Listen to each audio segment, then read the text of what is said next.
4 jours après, les Bordelais sont toujours sous le choc, devant la porte de la mairie, incendiée en marge de la dernière manifestation. À quelques mètres de là, ce café a lui aussi été la cible de violences. Non, ils ont dû prendre des outils, je sais pas, hein, mais pour la défoncer. Hein. Et son propriétaire craint de nouveaux débordements demain lors de la prochaine manifestation. Ça m'inquiète un peu, quoi. C'est vrai que j'ai un peu peur. Une inquiétude partagée par cette coiffeuse du centre-ville qui fermera son salon si de nouvelles tensions éclatent demain après-midi. Les clients ont peur, ils viennent pas. Déjà, les trams ne circulent pas, donc les gens peuvent pas se déplacer. Forcément, ça a des répercussions sur les finances du salon. Alors pour éviter de nouveaux dégâts en marge du cortège, ce technicien s'active pour protéger un distributeur de billets. Je suis en train de barricader, sachant qu'on est un petit peu en retard, mais on va essayer de faire de notre mieux pour sauver ce qu'il y a à sauver, quoi. À Paris, la manifestation partira à 14 h de la place de la République, direction Place de la Nation. Installé sur la route du cortège, le gérant de ce café a déjà tout prévu en cas de nouvelles violences. On rentre tout le matériel qui peut casser, les verres, les cartes, les cendriers. On rapproche les tables. Dès que le cortège est là, nous, ce qu'on a l'habitude de faire, on verrouille. Selon le ministère de l'Intérieur, il y a un risque important de débordement avec la présence potentielle de 1000 casseurs ultra-violents, dont certains étaient présents lors des manifestations de Sainte-Soline ce week-end. On s'attend demain à ce qu'en effet, ça tourne malheureusement très tôt à l'affrontement si les éléments radicaux seront présents.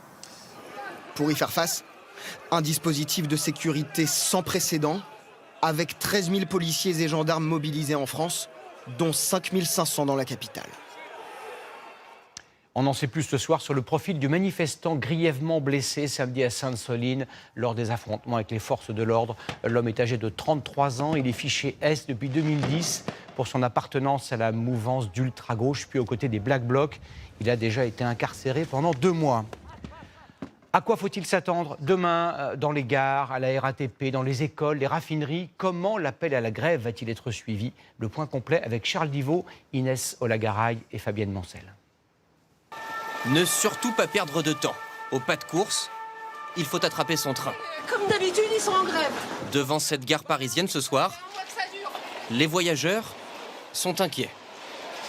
Organisation professionnelle, familiale, personnelle, tout est chamboulé, donc c'est fatigant. Le début d'une nouvelle journée noire dans les transports. Oui, la SNCF prévoit un trafic très perturbé. Seuls 3 TGV sur 5 circuleront, 1 TER sur 2, 1 Intercité sur 4. Et seulement la journée, aucun ne circulera la nuit. Même constat du côté des transports en commun. Métro, bus et tramways de certaines grandes villes circuleront au ralenti. Bon, on s'organise. Hein. Après, on a la chance et le luxe d'avoir du télétravail. Vous vous déplacez en voiture? Attention, trouver de l'essence est toujours compliqué, notamment dans l'ouest de la France, où la pénurie s'accélère. Malgré les réquisitions dans plusieurs raffineries, ce soir en Loire-Atlantique, 55% des stations manquent d'au moins un carburant. On a cherché partout là, mais c'était vide partout, oui. On attend, c'est la queue et c'est galère. Et cela ne devrait pas s'améliorer. De nouveaux blocages de dépôts pétroliers sont prévus demain. En revanche, du côté des éboueurs, allons-nous vers un léger mieux?